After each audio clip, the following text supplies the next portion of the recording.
damos la bienvenida al embajador Julio Chirino. Muchas gracias por haberte molestado y haber venido hasta La Piedra. Un placer venir a La Piedra. Que has venido muchas veces, ¿o no? Sí, no es la primera vez que estoy por estas tierras, sobre todo en la conmemoración de la Batalla de las Piedras, que siempre venimos o hemos venido en algunas ocasiones. Ustedes estuvieron trabajando mucho con el Plan Mide. Yo por allá también andaban.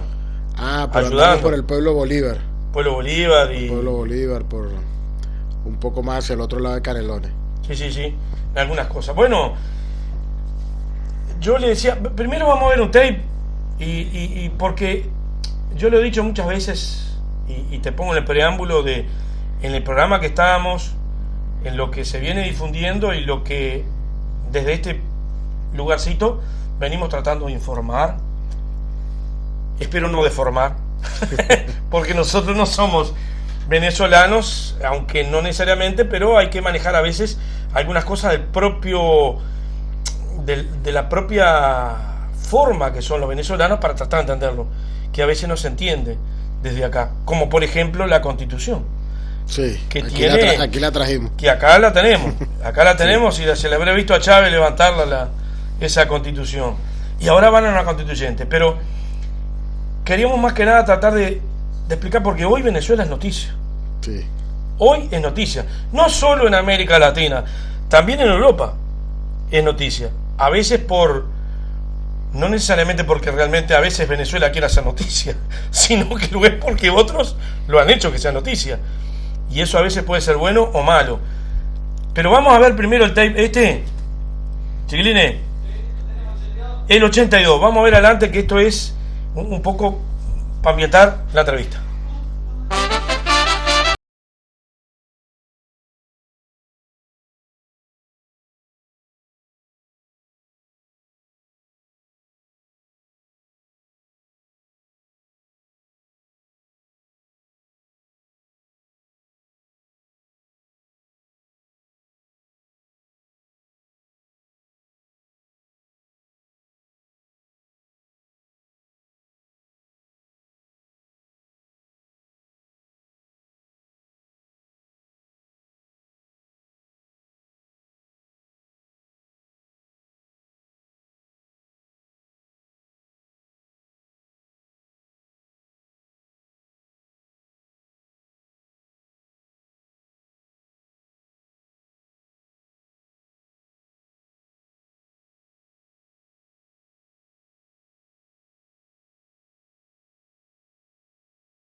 Estamos en Andares, en vivo y en directo.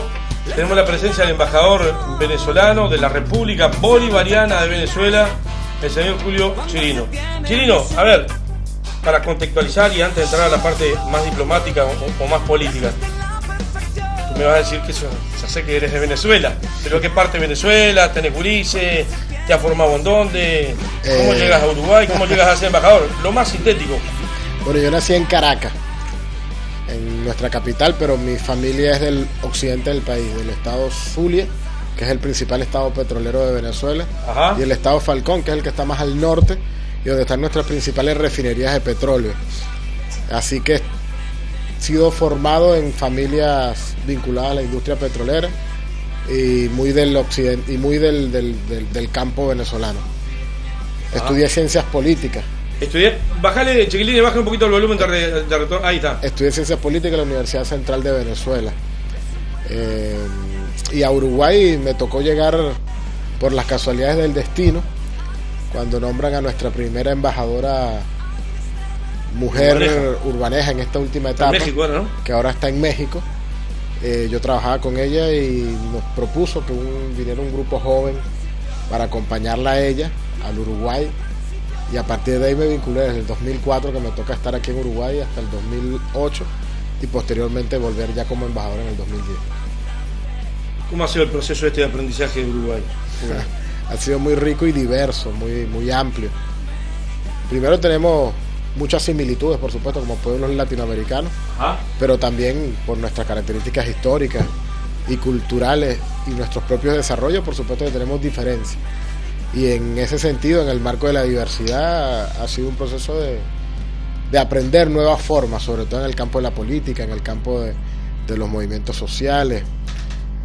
Son, digamos que, mismos objetivos, porque al fin y al cabo los pueblos latinoamericanos nacimos de forma igual. Primero, cuando nos dimos a conocer al mundo gracias a la invasión liderizada por los españoles, pero de los europeos, y posteriormente en nuestras guerras y batallas de independencia que se libraron por lo menos en Sudamérica conjuntamente. Y a partir de allí hemos tenido historias en común, pero también particularidades que nos hacen diferentes. Y en ese sentido, una de las primeras cosas que me tocó aprender es que con lupa o cristales con los que se interpreta la realidad venezolana no sirve para interpretar la realidad uruguaya, y viceversa. Entonces a veces podemos cometer el error de querer interpretarla desde nuestra realidad, y ahí empezamos a tener como fallas en la interpretación de los fenómenos de ambos países. ¿Concepto de democracia es tan diferente uno al otro? No, yo no diría. El concepto de democracia tiene un elemento universal y después particularidades, ¿no? Ajá. En el caso nuestro, después de la Constitución del 99, nuestra democracia tiene dos variantes adicionales. Una interrupción, Chino. Se está gobernando con esta Constitución. Con esta Constitución. Eso es lo que rige. Eso es la que rige la Constitución pregunta del un televidente, 99. te la plancha al pecho ahora, y es un compañero del canal, incluso dice: ¿hay democracia o hay dictadura? Porque esto es lo que se dice acá. Mira, es cuestión de ir a la práctica de Venezuela. Venezuela es un país que tiene los principales elementos que rigen nuestra Constitución absolutamente en práctica. Entonces, cuando a uno le hacen esa pregunta, lo primero que uno le llama la atención es cómo tú calificar de una manera u otra a un sistema político. Y lo primero que te tengo que decir es que desde el punto de vista de las formas políticas, de su ejercicio pleno de derechos, en Venezuela hay un ejercicio pleno de derechos políticos, y así está expresado claramente, abiertamente. Incluso en algunos casos podríamos decir que hasta terminan pasando algunos de los marcos legales, incluso para ello, o así ha sido a lo largo de este tiempo, por parte de la oposición venezolana. Luego, decirte otro elemento fundamental, la libertad de expresión, que a veces tanto se habla. Es cuestión de llegar a Venezuela y ver la cantidad de prensa que hay, que tiene una absoluta libertad en su línea de trabajo, de editorial, de planteamiento del problema. Y además lo puedes ver, mira, no sé, yo te respondería de esta manera la pregunta entre la dicotomía de dictadura y democracia de Venezuela. En Venezuela, lo dijo Galeano una vez, y lo han dicho otras figuras del mundo internacional, que lo que hay será entonces una extraña dictadura, porque tienes elecciones, es el país que más elecciones ha tenido de América Latina en los últimos 20 19, años. ¿no? 19 elecciones, es decir, que prácticamente un promedio de elección por año, que no tiene ningún país de América Latina. Hoy por hoy, Venezuela está gobernada, nuestro gobierno nacional, por el presidente Nicolás Maduro, pero la oposición de Venezuela a lo largo de estos 19 años ha gobernado en más de un tercio de los cargos de elección popular, ha gobernado en más de un tercio de las alcaldías, ha gobernado en ocasiones, ha llegado a tener hasta la mitad y ha de las respetado gobernaciones. lo que ha dicho el Consejo Nacional Electoral cuando le ha tocado ganar. Claro, el gobierno nacional y las fuerzas que acompañan la revolución siempre ha respetado los resultados electorales, los que le ha sido desfavorable y los que le ha sido favorable. Por ejemplo, el de la elección de diputados, por ejemplo, el de la elección de diputados, por ejemplo, cuando nos ha correspondido perder alguna alcaldía, alguna gobernación importante. Es bueno decirle a quienes nos oyen y nos ven que en Venezuela se han dado periodos donde la oposición ha gobernado la mitad de las gobernaciones en esta etapa, donde la oposición llegó a tener el 40% del parlamento, hoy tienen casi 2/3 del parlamento, donde la oposición gobierna en la mitad de los municipios que le corresponden a la Gran Caracas, donde ellos tienen también un ejercicio y además una responsabilidad que en ocasiones incumplen en el desenvolvimiento del orden nacional y del desarrollo político en Venezuela.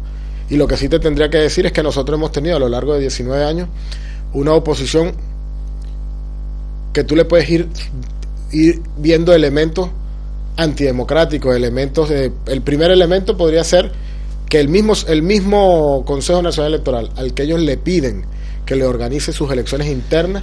Consejo Nacional Electoral que corresponde a la Corte Electoral Uruguaya, más o menos. Más o menos, porque en el caso nuestro es un poder independiente, tiene algunas características, pero bueno. Pero es el que controla. Es el que controla las elecciones, el que rige nuestro sistema electoral, y decirte que, para que tú veas ese doble discurso que tiene la oposición, por un lado, le solicitan al Consejo Nacional Electoral que le organice las elecciones internas que han tenido, elecciones primarias que hayan tenido ellos, y a la par, en ese mismo periodo electoral donde ellos le pidieron la organización de las elecciones, cantan fraude en las zonas o si los resultados no les son favorables. Y si los resultados les son favorables, no cantan fraude.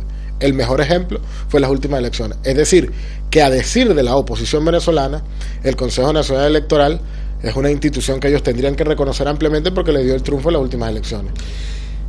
Hay en disputa, y ahí ha fallado la Cámara de Diputados o el Parlamento venezolano en cuanto a que ese Consejo Nacional Electoral encontró irregularidades con 3-4 diputados.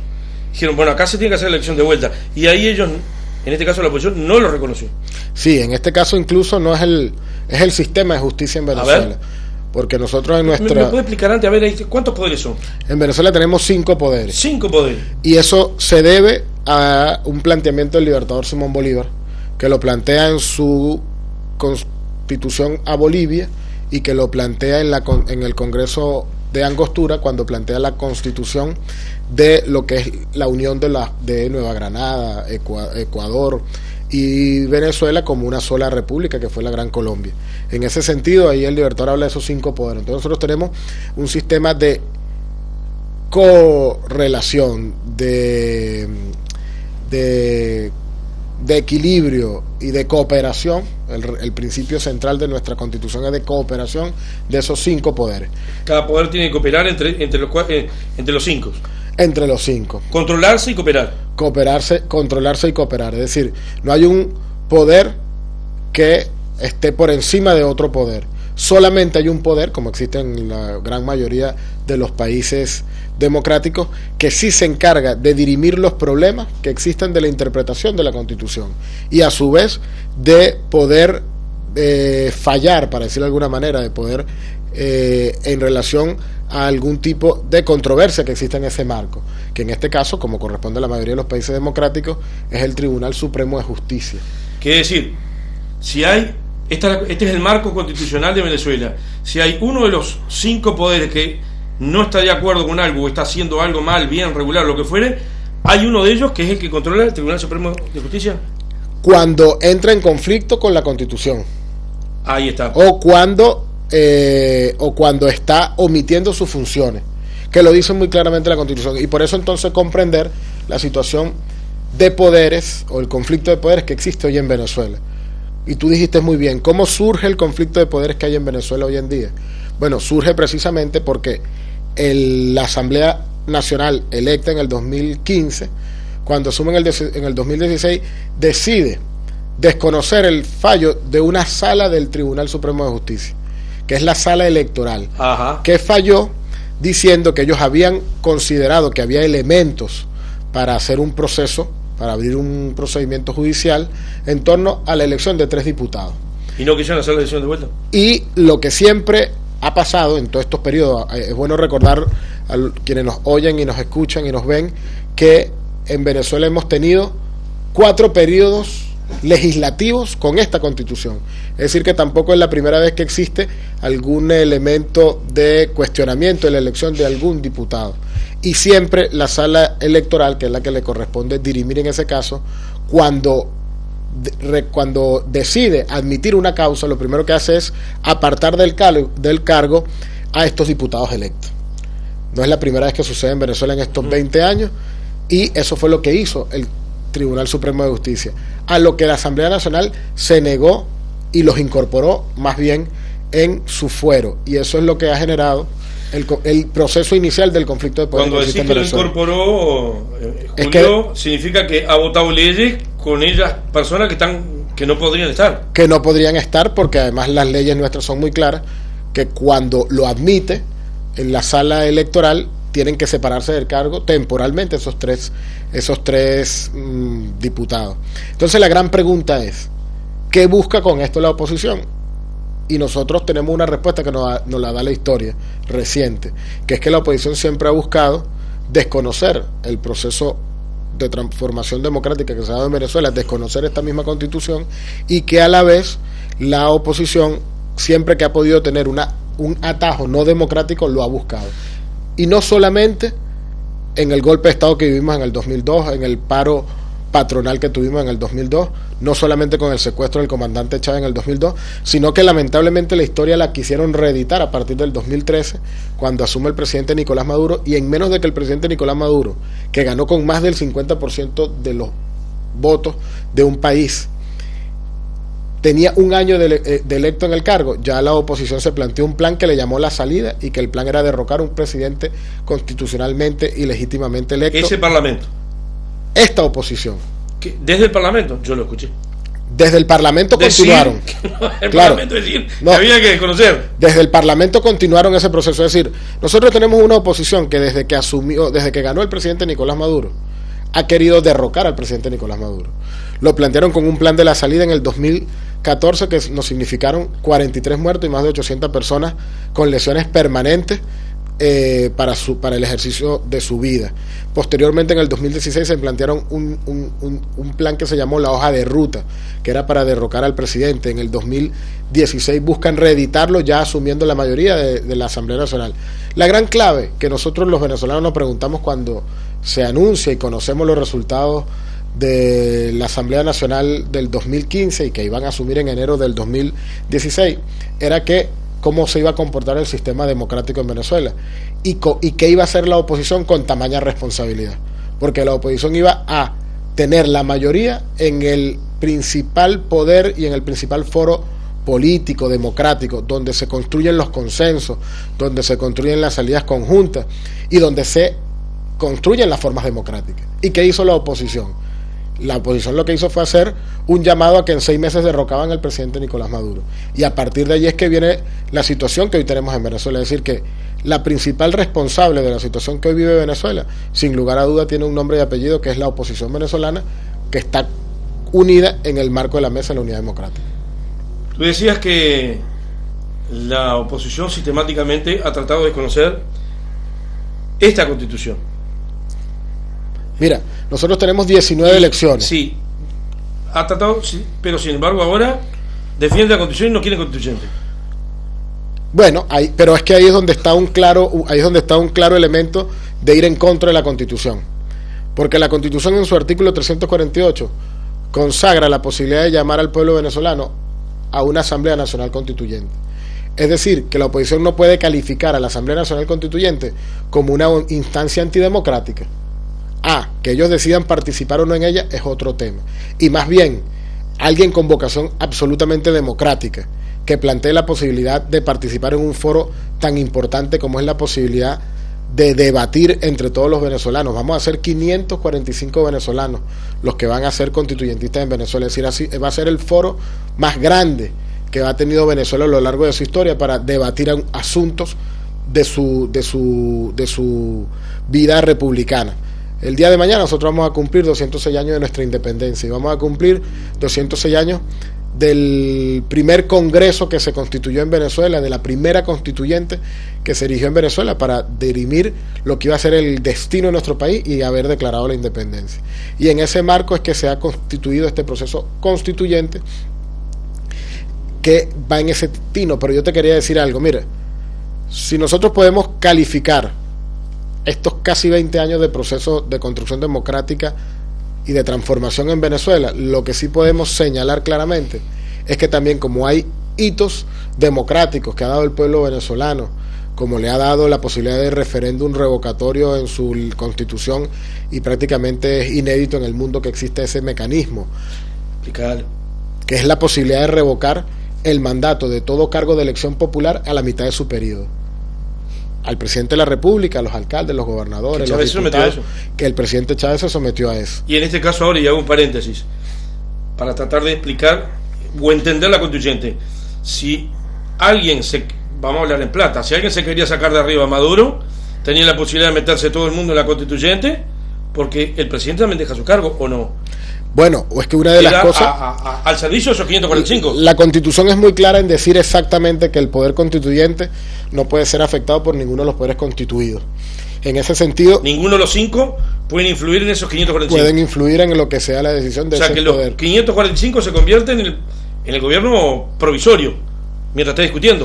No necesariamente. A ver. No necesariamente, porque nosotros tenemos que recurrir al antecedente histórico que tuvimos, que fue en 1999, donde tuvimos una Asamblea Nacional Constituyente que coexistió con los poderes constituidos. Pero no estaba esta Constitución. Fue en el 99 se creó esta Constitución. En el 99 se crea esta Constitución, y la Constitución no dice que al asumir la nueva Asamblea Nacional Constituyente se deben disolver los poderes. Pero lo que sí es clara en decir que no pueden afectar a la constituyente y que no pueden ir en contra de la constituyente, y que sería la Asamblea Nacional Constituyente la que determine la forma de funcionamiento de ese seno, que porque es el seno más democrático. Porque mira, en Venezuela, por ejemplo, nosotros elegimos un presidente para que gobierne por 6 años. Ajá. Y tenemos la posibilidad de revocarlo a los 3. Aquí vamos a elegir a 545 personas para que definan lo que puede ser las líneas gruesas de la política de nuestro país, de una nueva constitución, o de, como ha dicho el presidente Nicolás Maduro, de fortalecer esta constitución, y que lo vamos a elegir desde el seno más de base de nuestra sociedad, que son cada una de las alcaldías, y lo vamos a poder elegir por sectores: empresarios, personas con discapacidad, trabajadores, pescadores y campesinos, miembros de consejos comunales, por empresarios. Es decir, que vamos a tener una amplia gama de representación de nuestra sociedad. Y una pregunta clave: lo vamos a poder votar los 19 millones de venezolanos que estamos inscritos en el registro electoral nacional electoral. Va a ser un voto universal, directo y secreto. Ahí hay candidatos, hay 1, 2, 3, por 5, 10, 20 los que están habilitados. Los que se inscribieron. Claro, digo, sí, que no es no hay 545, hay 3, 4, 10.000, 5.000, ¿cuántos hay? Mazo. Hay mucho más de 5.000 candidatos a la Asamblea Nacional. De los cuales van a votar la población de esos 19 millones de habitantes, tienen que votar 545. Tienen que votar 545, y nosotros, por ejemplo, en mi caso, yo voy a votar por mi territorio, es decir, por mi municipio, que es el municipio Libertador del Distrito Capital en Caracas, y voy a poder votar por un sector al que pertenezca. En este caso a mí me tocará votar por el sector de los trabajadores, porque cotizo a la Seguridad Social venezolana, como todos los trabajadores que estamos registrados y que estamos formalizados en Venezuela. Va a ser un sistema que además va a tener prelación, que ya el Consejo Nacional Electoral dijo, es decir, porque puede existir que un venezolano forme parte de 2 sectores, por ejemplo, que pueda ser un pequeño empresario y que a la vez pueda tener un empleo y que esté cotizando a la Seguridad Social. En ese sentido, ya el Consejo Nacional Electoral, que es nuestro ente rector en los temas electorales, ya dijo cómo se va a prelar. Por ejemplo, el que sea empresario va a tener va a estar si eres empresario vas a escoger primero por empresario que por otro sector. Y así vamos a poder escoger en los distintos niveles de participación. Es decir, lo primero que podemos señalar de esta constituyente es que en vez de limitar la forma de participación, amplía la forma de participación. Y se vota con esa misma maquinaria que ha sido felicitada incluso por Carter y la Fundación y todo lo demás, en cuanto a ese método de votación bastante incorruptible, así lo han dicho, ¿no? Bueno, se va a votar por el mismo sistema, las mismas máquinas. De hecho, en estos días ya empezaron... Porque hay ahora una llamada de la oposición para el 15 de julio, un plebiscito. Bueno, pero sin el Consejo Nacional Electoral. No tiene ningún asidero legal en Venezuela, porque en nuestra Constitución hay 4 formas de plebiscito, o de, como decimos nosotros... Siempre a través del Consejo Nacional Electoral. Primero siempre a través del Consejo Nacional Electoral, y tenemos 4 formas, que es un referéndum consultivo, un referéndum aprobatorio, un referéndum derogatorio para derogar alguna constitución y un referéndum revocatorio. Y esos 4 en la Constitución dicen claramente cómo se pueden hacer los llamados. Y la oposición venezolana no ha hecho ese plebiscito que intentan hacer, no lo están haciendo en los marcos que dice nuestra Constitución. Por eso es que te digo que el accionar de la oposición venezolana es sistemáticamente por fuera de la Constitución. Y quizás hasta por fuera del país, uno mirándolo afuera. No hay fuerzas extrañas que a lo mejor, y hasta donde puedas hablar, que estén influyendo en esa oposición. Bueno, yo te diría algo, no sé qué podrías pensar tú, si traspólate y sé venezolano un momento, y ve a ver qué piensas tú de que el presidente de la Asamblea Nacional, en una coyuntura como la que se ha vivido en Venezuela en estos días, haya pasado más tiempo en el exterior haciendo lobby ante diferentes gobiernos y ante diferentes parlamentos por la situación que supuestamente vive el país, y no frente a lo que es el poder en Venezuela, el parlamento, el poder legislativo. Y además decirte cosas, en más de una oportunidad al presidente de la Asamblea Nacional actual y anterior ha sido convocado por el presidente de la República a conversaciones amplias y particulares, y no ha ido, y algunas que están tipificadas en la Constitución. Es decir, que él está obligado a participar y no lo han hecho. Entonces, por eso es la gran pregunta cuando tú me dices a mí, ¿quiénes han demostrado sistemáticamente acciones fuera de la Constitución y antidemocrática? La oposición venezolana. Y es cuestión, y podemos enumerar muchísimas. Solamente te puedo enumerar, para tener algún dato, de las del 2014 para acá. Intento de sacar al presidente Nicolás Maduro con el plan de la salida, intento de sacar al presidente Nicolás Maduro con la hoja de ruta 1, con la hoja de ruta 2, declaración del presidente Nicolás Maduro el 9 de enero de este año que ha abandonado el cargo, violentando las formas que dice la misma Constitución. ¿El problema es Nicolás Maduro? Bueno, el problema hoy para ellos supuestamente Nicolás Maduro, y anteriormente fue el presidente Chávez. Pero hace un tiempo atrás era esta Constitución. Era esta Constitución. Y ahora esa Constitución la defienden. El problema para ellos es que realmente en Venezuela se ha venido generando un proceso donde se han empoderado quienes antes eran los excluidos, y donde quienes eran los beneficiados de la renta petrolera hoy ya no son los beneficiados de la renta petrolera, y los beneficiados somos la amplia gama de la población venezolana.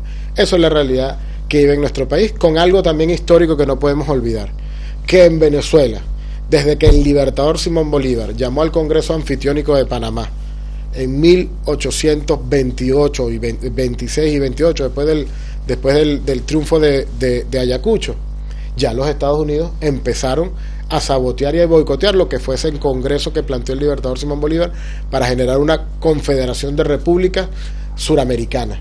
Es decir, que la presencia de los Estados Unidos, la presencia del imperio norteamericano en la política interna venezolana ha estado transversalizada a lo largo de nuestra historia. Y para decirte un dato, en Venezuela nosotros tenemos un sistema democrático de 1958, posiblemente el que ha sufrido menos impases a lo largo de este tiempo en América Latina.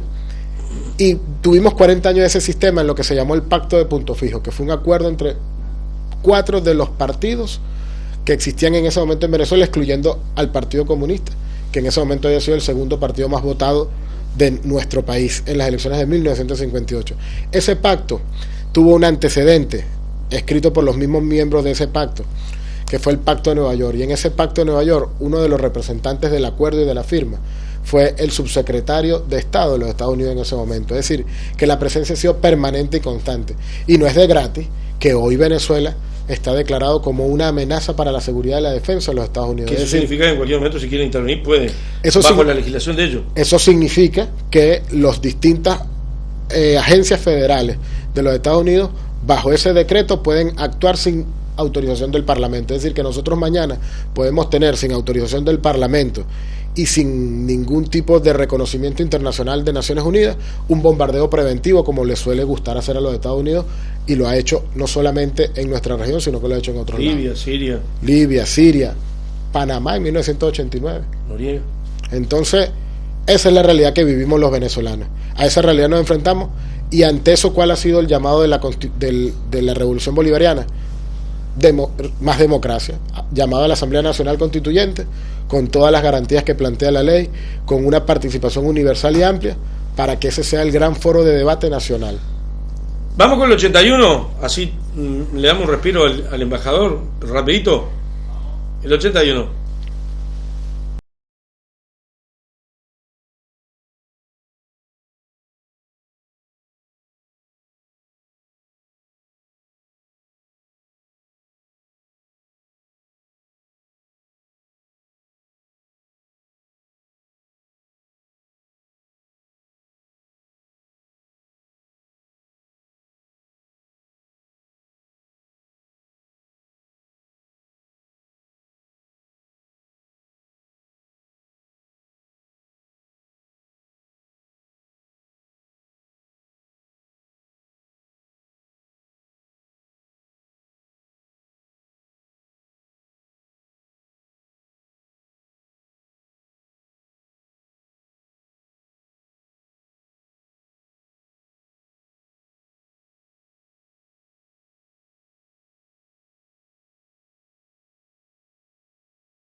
Constituyente, hasta la victoria siempre. Y cuando digo somos, digo patria, digo juventud, digo constituyente. ¡Arriba Venezuela! Por eso es que va la constituyente. El tema, la constituyente, es el tema que está hoy en el tapete, arriba de lo que yo he dicho en varias oportunidades. No lo vemos en el 4, en el 10, en el 12, tampoco en el 5 del Estado. Tenemos dificultades para ver esto.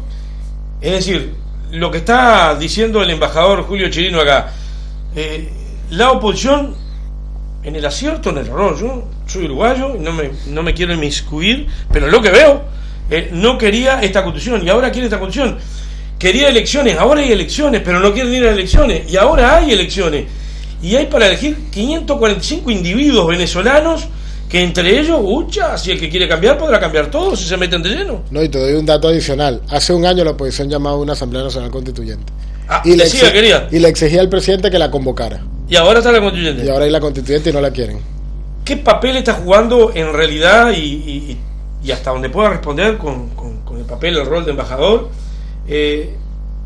la ideología internacional, ya no criolla venezolana, sino ya latinoamericana y europea, porque acá hay intereses económicos brutales? No aparece así como así, los bombardeos en Siria, en Libia, la lucha del petróleo, la lucha de los recursos naturales. En el fondo, ¿puede aparecer algo de eso?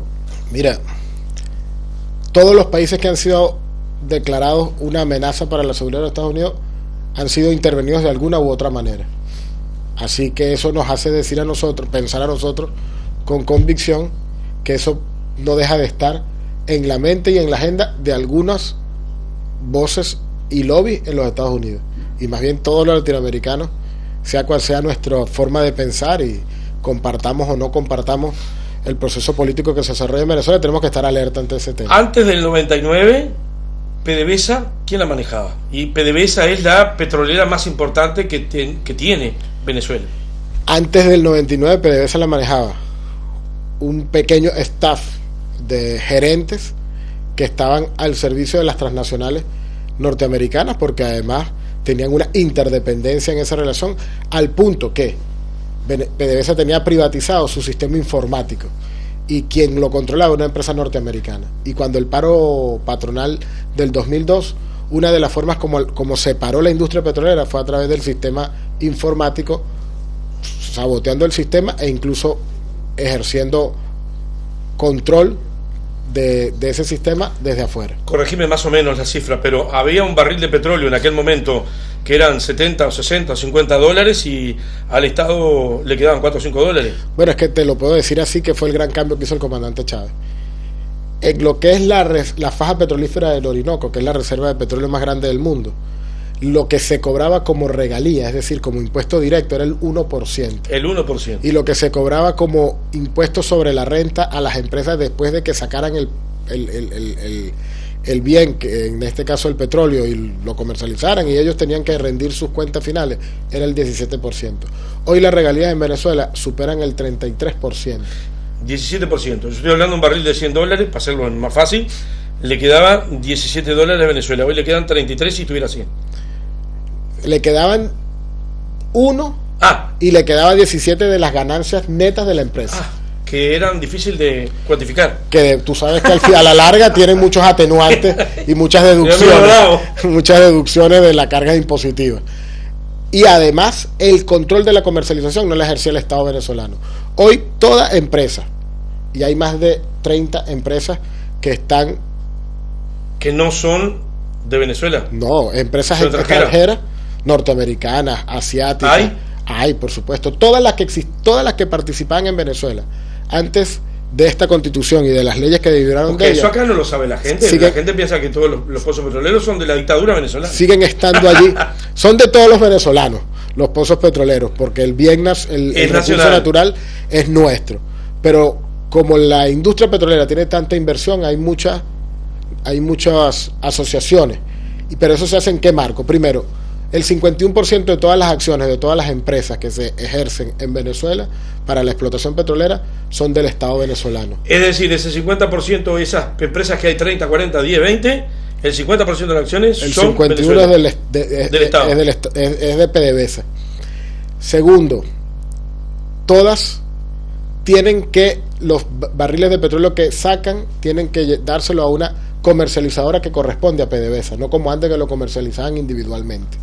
Es decir, que también tienes el control en lo que es la comercialización, que es parte es parte del supernegocio petrolero. Posteriormente, cada empresa o cada inversión que se haga en Venezuela tiene que regirse por las leyes nacionales. No aceptamos ningún arbitraje externo, sino las leyes locales y nacionales. Todas esas cosas no eran así. Segundo, el marco de la regalía, que pasó del 1 al 33% como mínimo, y que hace que en lo global mínimamente tú tengas un 50% de impuesto a lo que es la industria petrolera en Venezuela. Es una parte de la industria petrolera en Venezuela que se estuvo viviendo del petróleo durante muchos años también, pero yo recuerdo, digo, para ver las otras partes económicas de Venezuela que a lo mejor la gente no la conoce, la pesca, por ejemplo, que había cuando vino Chávez con la pesca de arrastre por red. Bueno, que había que está prohibida en casi todo el mundo. Los que hemos pescado en las costas venezolanas, te podemos decir que hoy no hay que ir tan mar adentro con los pescadores artesanales para pescar. ¿Cuánta gente vive de eso, Mazo? Bueno, te puedo decir claramente que entre el cúmulo de trabajadores del campo y de la pesca van a escoger unos 14 aproximadamente constituyentistas en Venezuela. ¿Qué significa eso? Que eso significa por 81.000 son... 14 por 81.000. Sí, son casi 1 millón y pico de personas que están en ese... y registrados, organizados en la pesca artesanal y en la parte agrícola. Que hoy se ven beneficiados. Agrícola y pesca y agricultura, que hoy se ven beneficiados y que además van a ser un sector que va a elegir su representante a la Asamblea Nacional Constituyente. ¿Qué dice la opinión de la gente en general cuando te vinculás con tu familia en Venezuela, más allá de los apremios que tienen económicos? ¿Qué dice en cuanto al papel que está jugando la oposición hoy? Digo, porque una cosa es lo que dice la prensa uruguaya acá, ¿Qué dice la familia tuya? Mira, yo te voy a O decir... no tan familia. No, lo que sucede en la familia mía, y creo que sucede en la gran mayoría de la familia venezolana. Lo primero que hay es una gran descreimiento de los liderazgos de la oposición. Incluso, esto te lo digo, entre mi familia, que pueda compartir nuestras ideas y la que la pueda adversar. Lo primero es que no hay un reconocimiento claro de esos liderazgos en personas que incluso adversan a las fuerzas que adversan el proceso revolucionario en nuestro país.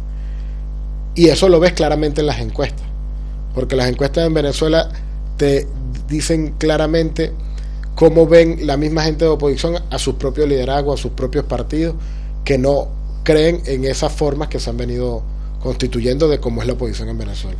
¿Cómo puede solidificarse y mantenerse esa oposición en la calle y muriendo casi todos los días uno?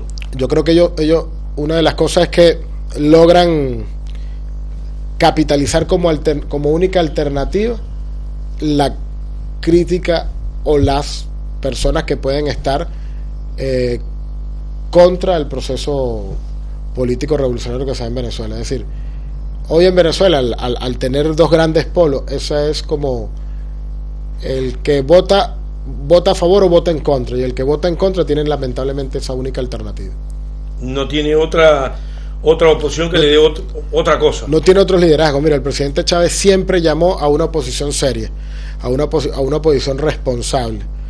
Y hoy por hoy, en el llamado a Asamblea Nacional Constituyente, el presidente Nicolás Maduro y algunos de nuestros principales voceros en el campo del llamado a la Asamblea Nacional Constituyente han planteado que hay sectores en la oposición que den un paso hacia adelante y participen en el proceso de la Asamblea Nacional Constituyente, que estamos seguros que incluso hasta le va a dar una visibilidad diferente a muchos liderazgos, no solamente de la Fuerza Revolucionaria, sino de la oposición venezolana, y que sería maravilloso que pueda consolidarse allí una forma de hacer política que no tengan que ver con estas formas que han traído en estos 19 años la oposición venezolana. ¿Qué papel está jugando la industria privada o el comercio, el comercio deporte, qué papel juega hoy en esta economía venezolana con fuerte desabastecimiento? Yo el otro día estaba mirando algunos informativos que uno se mete por internet por ahí, de secuestrar pollo, secuestrar huevo. Bueno, lo primero que estamos viendo es que muchos de los grandes capitales siguen jugando el mismo rol que jugaron en el 2002, 2003, 2004, que es a través del control que tienen de las redes de distribución y de la producción de algunos bienes primarios y de algunos bienes esenciales, empezar a partir de allí generar todo un proceso de especulación inducida, de desabastecimiento, de venta por fuera de los establecimientos comerciales establecidos para ello, y entonces ahí te van generando toda una situación y aumentando la situación económica que tenemos en Venezuela, es decir, amplificando esa situación. Y lo podemos ver claramente porque tú dices, bueno, pero embajador, dame una prueba o un elemento. Bueno, la cantidad de comida acaparada que se consigue en Venezuela casi que a diario por representantes de empresas privadas. ¿Esos son los bachaqueros, no? Esos son los que acaparan para dárselo a los contrabandistas o a los bachaqueros, que son los que venden por fuera de las formas, de los mecanismos establecidos, de los mecanismos formales como existen en cualquier país, y que te van generando una especulación en la venta de esos productos. ¿Qué papel juega hoy las bases norteamericanas en Venezuela, en Colombia, sabiendo que, por ejemplo, hay como 5 millones de colombianos que viven en Venezuela? Bueno, Venezuela siempre ha acogido a colombianos, producto principalmente de esa larga guerra que han tenido ellos, y de ser Colombia el país con mayor desplazamientos internos del mundo, y por supuesto que a nosotros nos ha tocado refugiar y acoger ya en nuestro seno a más de 4 millones de colombianos en Venezuela. Pero es una gran amenaza tener 7 bases apuntando hacia Venezuela, más algunas cuantas en el Caribe muy próximo. Te genera y te configura todo un escenario de confrontación y de conflicto que es muy delicado para todos los latinoamericanos. ¿Qué papel juega hoy las Fuerzas Armadas, el ejército venezolano en el medio, en contexto de una posible agresión arriba de la mesa? Bueno, la Fuerza Armada, en primer lugar, ha retomado lo que es la bandera antiimperialista del Libertador Simón Bolívar.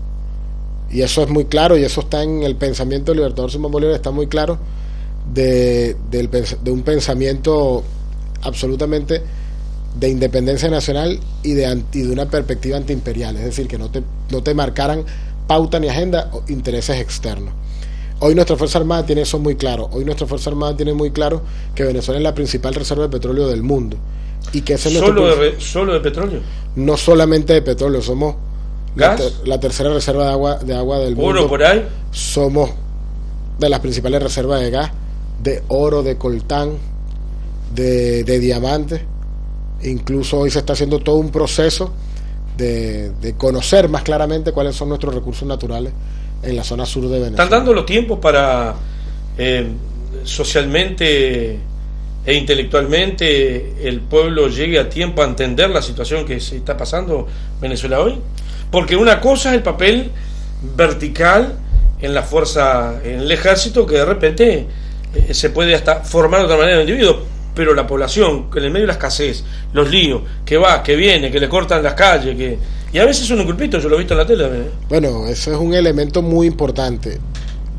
Hay una gran masa de la población venezolana que tiene una gran conciencia del papel histórico que le toca vivir, del momento que nos toca vivir y de dónde vienen las amenazas.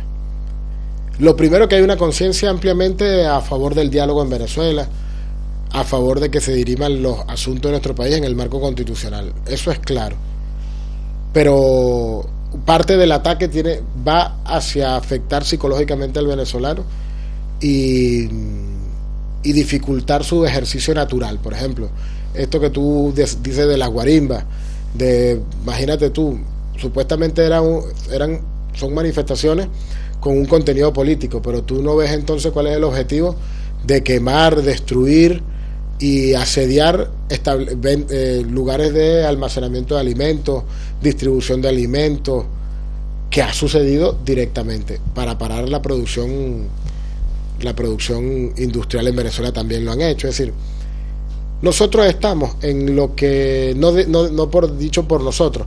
Hay un manual de golpes blandos de James Sharp, de un coronel norteamericano, y que si tú ves ese manual, ves lo que sucedió en la Chile de Allende y ves lo que dicen la Operación Freedom 1 y la Operación Freedom 2 del Comando Sur de los Estados Unidos, tú ves claramente cómo ese guión se viene aplicando en Venezuela precisamente con el objetivo de derrocar el gobierno de la Revolución Bolivariana y derrocar todo este proceso que en 19 años ha tenido un alto impacto para la vida nacional en nuestro país y posiblemente también ha tenido una aureola por todo el continente. Que de alguna manera también se ha habido reflejada con algunos matices, y ahora por ahí está más envalentonada algunas fuerzas que dicen que eso no es válido. Logré explicarme, por ejemplo, la caída de Dilma, Lula, bueno, es de pata corta, porque Temer se está cayendo ahora también. Bueno, fíjate, una de las cosas que tenemos que ver, es decir, que a veces uno no lo ve, que los sesudos analistas opinen eso. Nosotros tuvimos 10 años, prácticamente 10 años de una gran estabilidad política en América Latina. Tuvimos elementos de estabilidad económica y de crecimiento económico, pero sobre todo hubo una conciencia de los gobiernos que surgían en América Latina, de los gobiernos progresistas, de un reconocimiento de las diferencias y de la diversidad política, social, cultural que teníamos cada uno de nosotros. Al haber ido asumiendo gobiernos con un corte de derecha en nuestra región, lo primero que se rompió fue ese equilibrio que existía y ese reconocimiento de la diversidad. Y entonces es donde nosotros los venezolanos nos hacemos una pregunta. Desde que asumieron ciertos gobiernos en la región, empieza un asedio a Venezuela por un elemento netamente político ideológico, porque no hay otra explicación que tú busques intrometerte en los asuntos internos de un país que tiene ese ejercicio político y democrático que se da en Venezuela. Vos estabas de embajador acá y yo lo tengo que preguntar hasta donde tú puedas responder. Yo no sé muy bien el papel de Cancillería, pero tú trabajaste junto al que hoy es el enemigo número 1 de la República Bolivariana de Venezuela, que fue canciller de la República, de un gobierno amigo a Venezuela que es el Frente Amplio, que fue el canciller Almagro, hoy secretario general de la OEA. En algunas oportunidades has tenido que cruzar información y trabajar con él cuando eras embajador o trabajando en la embajada. ¿Qué opinión te merece hoy con esta instancia? Bueno, la opinión es muy triste porque él termina siendo el títere de lo que es el enemigo principal de los pueblos en emancipación, que viene siendo ese imperio norteamericano desde que surgió, desde que irrumpió en América Latina. No le ha permitido la independencia a Puerto Rico, se la cortó a Cuba, intentó cortársela, y bueno, y así ha intervenido a lo largo de la historia de nuestros países. Pero simplemente ahí había una gran dicotomía cuando el nuevo secretario general de la OEA asumió su cargo. O podía avanzar una agenda más de los pueblos, una agenda más de la diversidad, una agenda más hacia un espacio de diálogo con ese poder tan grande que es los Estados Unidos, con ese país que decía el presidente Chávez que con ese poderío que tiene, si lo dedicara para lo bueno, cuántas cosas no pasaran en el mundo. O si se mantenía esa política de ser la OEA, bueno, un ministerio de colonia, una instancia para la intervención. Y eso ha sucedido. Es nada más de cuestión de meterse en el Twitter del señor Luis Almagro y ver cuánto dedica de su vida cotidiana a Venezuela y cuánto le dedica a otros hechos sumamente más preocupantes de lo que puede suceder en nuestro país. Anoche mataron a 30 en México. Bueno, y lamentable. Y todos los días, y fosas comunes todos los días. México, por nombrar México, ahora me estoy acordando. Sin embargo, yo no lo he visto. El papel de la OEA no ha sido el mejor. En este caso, a mí me preocupaba Luis Almagro, porque de alguna manera tú tendrías como embajador haber trabajado con por la línea que va a Uruguay para con Venezuela, y hoy, sin embargo, la prensa le da una importancia hasta en demasía, aunque aquí en Uruguay ya está desprestigiado. Bueno, por eso te digo que lo que guardo de él es un triste recuerdo, porque tuvo la oportunidad de ser un representante de la dignidad, y lo que ha sido es un representante de los peores intereses que se pueden dar en ese espacio como es la OEA. ¿Se sale? Claro que sí, nosotros estamos convencidos que con el proceso constituyente, con el llamado al pueblo venezolano y con la convicción, con la vocación que tiene el pueblo venezolano de dirimir sus asuntos en el marco democrático, nosotros vamos a salir de lo que es hoy, sin lugar a dudas, la búsqueda de quiebre y de intromisión en los asuntos internos de un país más fuerte que hemos tenido en la región en este siglo. Para los que engancharon la entrevista tarde, el 30 de julio hay elecciones. ¿Son obligatorias? No son obligatorias. Hay elecciones el 30 de julio fiscalizadas por el organismo que fiscaliza, que es el Consejo Nacional Electoral, para elegir 545 miembros que de ahí van a proteger. Tiene facultad de hacer lo que quiera, digo desde el punto de vista constitucional. Si quieren hacer una nueva constitución, la pueden hacer. La pueden hacer, claro que sí. Es decir, si hay alguien que quiere cambiar algo en Venezuela, se debería de meter a votar y a trabajar ahí. Claro. Lo único que está por encima de la Constitución es el poder constituyente. ¿Qué es el poder constituyente? Es el poder del pueblo representado en una asamblea para resolver sus grandes problemas. Es decir, los venezolanos estamos eligiendo directamente a representantes para dirimir nuestros grandes problemas, nuestros grandes asuntos. Pesa, yo sé que sí, pero la falta de Hugo Chávez en estos momentos de crisis complicada, o el PSV puede llegar a resolver el pueblo, no debía decir el PSV. El comandante Chávez nos enseñó que Chávez éramos todos y que solamente con la unidad era posible ir pasando estas batallas que él mismo nos planteó y nos dijo que se iban a venir dando. Pero es que nosotros no estamos sin él, porque es imposible dar estas batallas sin sus guías permanentes, sin el crecimiento y la formación que él nos permitió a todos. Perdón, nosotros. Julio Chino, embajador, pero yo a veces veo a Diosdado Cabello, que saca muchas cosas de Chávez, y parece que estuviera ahí sentado con las cosas que está diciendo. Mira, está muy vigente al día de hoy. Parece Fidel. Sumamente vigente. A los Chávez, ¿no? Pasó claro, Chávez. Porque es que pasó Venezuela, perdón. Cuando hay ese tipo de liderazgo y de personas que se entregan de una manera y con una comprensión tan grande de los fenómenos políticos, estratégicos, sociales, quedan para el tiempo y la eternidad. Es como la vigencia del Che. ¿Quién ha dicho que el Che no está vigente? Y vamos a conmemorar, a ir, no conmemorar, a ir a un aniversario más de su asesinato, y con todo y eso el Che está vigente entre todos nosotros. Yo a veces me asombro porque uno cuando toma distancia y no está, pero está, decir, pero mira lo que está diciendo este tipo, es válido hoy. Me refiero a Chávez, ¿eh? Es tan válido que hay un programa en la televisión venezolana que es un resumen que se hace todos los domingos de lo que era el aló presidente del presidente Chávez. Y es oírlo en el fenómeno actual. Es increíble. Parece que estuviera hoy acá. Parece que estuviera hoy. Eso también pesa, pero ayuda. Claro. Uno cortito, vamos con la constituyente, un poquitito nada más, un pelito, y me invitás a la gente para el día de mañana. El 81. Sí, rapidito. Ya, vámonos, largue.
Bien con el Libertador, ¿sí? En el 82, que es el que sigue.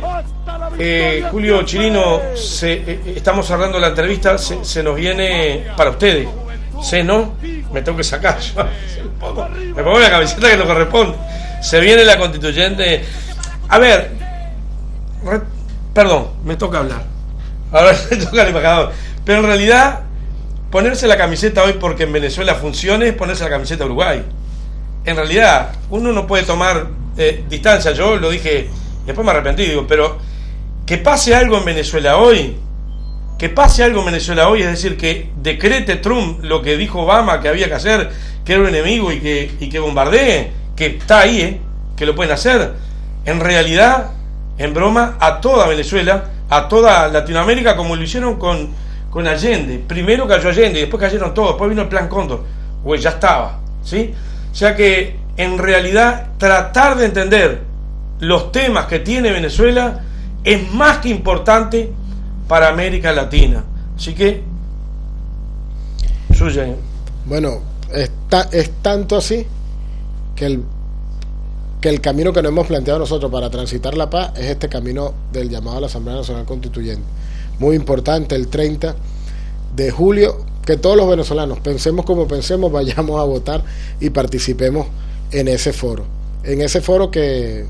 ¿Cómo es ese fenómeno? ¿Se vota y después se instala? Se vota y después se instala. Tiene 72 horas para instalarse. ¿Tiene 72 horas? Sí, 72 horas posterior a su elección debe instalarse la Asamblea Nacional Constituyente. Y después de ahí... empezar su trabajo en... Si quieren utilizar los planteamientos que hizo el presidente cuando llamó a la Asamblea Nacional Constituyente, que dio una serie de ideas para el desarrollo, y también son totalmente autónomos lo que decide esa Asamblea Constituyente en su seno, en su forma de actuación, pero estamos seguros que va a ser un llamado amplio a un diálogo nacional. Me queda algo pendiente, estábamos en el cierre, pero ¿qué pasa con el tema, por ejemplo, la Fiscalía? Porque tiene que ver con ese fenómeno, ¿no? Si no, la gente como acá como que no se entiende. Resulta que asesinan a uno y asesinan a otro y asesinan a otro y no saben si fue un policía, si fue aquel o otro, pero la Fiscalía no ha actuado hasta el día de hoy, que es quien tiene las potestades de detener con todas las garantías a alguien preso. ¿Puede ser? Bueno, ¿Lo expliqué bien? Es tan así que este fenómeno que estamos viviendo no es la primera vez que lo vivimos en estos últimos 3 años, sino que lo vivimos en el 2014. Y la Fiscalía en el 2014 actuó diametralmente diferente a los mismos fenómenos como está actuando hoy en día. Hoy está la Fiscalía ejerciendo un proceso amplio de omisión a sus prerrogativas y funciones en la Asamblea Nacional. La omisión es que no está ejerciendo los preceptos que la Constitución le plantea. ¿Qué le plantea? Que le plantea que es el ente que debe iniciar los procesos de imputación a los ciudadanos. Es decir, yo cometí un delito y tiene que, a través de la Fiscalía, ¿quién dice, tiene que empezar, tiene que detenerse por esto y llevar las pruebas? Como lo hizo en el 2014. En el 2014 fue la Fiscalía quien imputó, la Fiscalía quien llevó las pruebas, y hubo personas que se le demostró su culpabilidad y hoy están procesadas y detenidas, y hubo otras personas que de repente no se le demostró su culpabilidad o que la misma Fiscalía al final desestimó presentar pruebas. Y eso es el proceso que se genera habitualmente en nuestro país. Y en Venezuela, por ejemplo, han sucedido casos como personas que han sido incendiadas por manifestantes, y la Fiscalía no actúa con el mismo peso como actuó en el 2014, ni actúa con el mismo peso que actúa en otras condiciones. Y segundo, la Fiscal General de la República hoy por hoy se quiere erigir como si fuera un superpoder, como si fuera un poder que puede dictaminar lo que hace el Tribunal Supremo de Justicia o interpretar la Constitución. Y la Constitución en Venezuela solamente lo interpreta una sala del poder, del Poder Judicial, que es la sala constitucional del Tribunal Supremo de Justicia. Y todos los venezolanos podemos tener opiniones de la Constitución, pero cuando el Tribunal Supremo de Justicia habla es palabra santa. Así lo demostró también el comandante Chávez. En el año 2002, después del 11 de abril, el golpe de Estado en Venezuela, el Tribunal Supremo de Justicia sacó una sentencia donde dictaminó que los militares que lo habían detenido a él, lo que lo habían era custodiado, preñados de buena voluntad. Así dice la sentencia. Y el comandante Chávez reconoció ese dictamen de la Constitución, del Tribunal Supremo de Justicia, como corresponde, por más que no lo acompañamos ni estamos de acuerdo quienes estuvimos y quienes hemos acompañado la Revolución Bolivariana en ese momento. ¿Y qué hace la fiscal? Sistemáticamente desconoce el poder que dirime los asuntos en Venezuela, que es el Tribunal Supremo de Justicia, y omite sus funciones básicas, y además hace algo más grave todavía aún. A ver. Ella no puede tener parcialidad política, ella no puede tener opinión política, porque precisamente su alta investidura, su alta investidura no le permite hacer tomar partido político, como hablaba el libertador Simón Bolívar cuando dijo que cesen los partidos y yo bajaré tranquilo al sepulcro. Es decir, ella lo ha hecho. Bueno, es cuestión de ver nada más sus alocuciones y ver si ella no está asumiendo partido político. Incluso en algún momento se ha asumido de una parte, ella misma se ha asumido de una parte dentro de lo que es la diatriba política en Venezuela. Yo sé que en Uruguay, por lo que sabemos nosotros, el presidente de la República no puede tener en su ejercicio participación partidaria política. En el caso de Venezuela el presidente sí puede, pero ¿quién no puede? La fiscal. ¿Quién no puede? Los magistrados del Tribunal Supremo de Justicia. Acá los jueces, por ejemplo, tampoco pueden. Bueno, entonces ella no puede participar en actos políticos. Ella está inhibida a hacer acciones de carácter político, y ella viene sistemáticamente dando elementos e intentando incidir políticamente, hasta ha querido calificar a la constituyente y la Constitución de alguna manera, cuando ya no le corresponde. ¿Es una piedra más para el 30 de julio? ¿O es una piedra que se saca del zapato?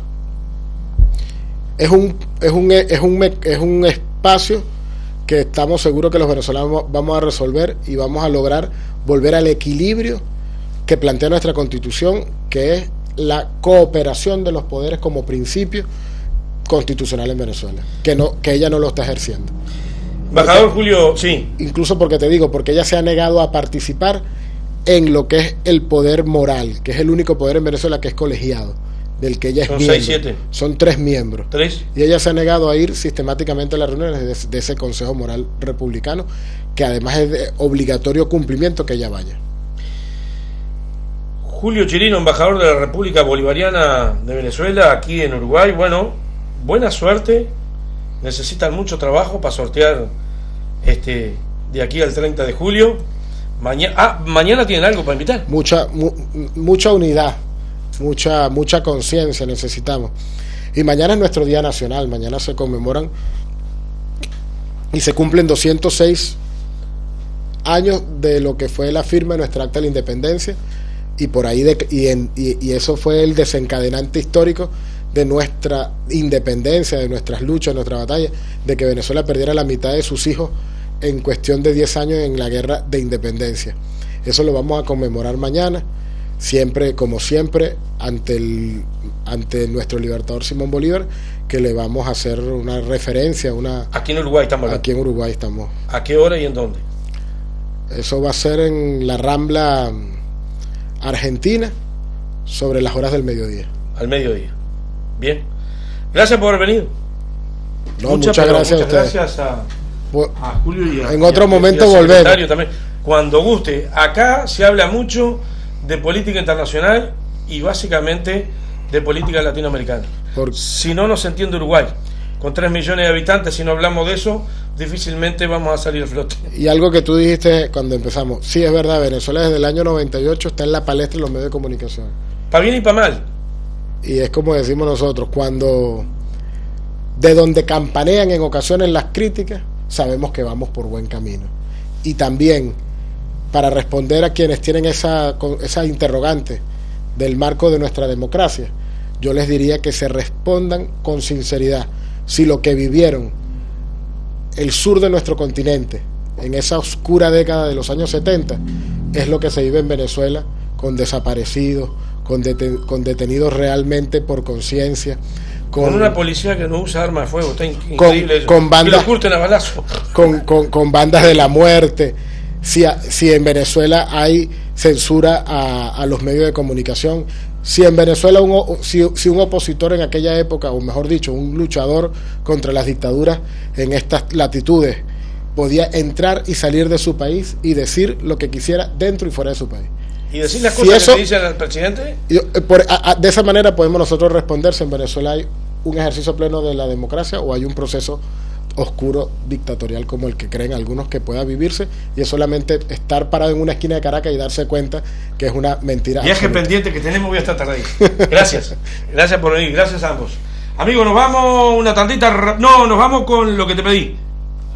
Escape, gracias nuevamente. No, gracias a ustedes.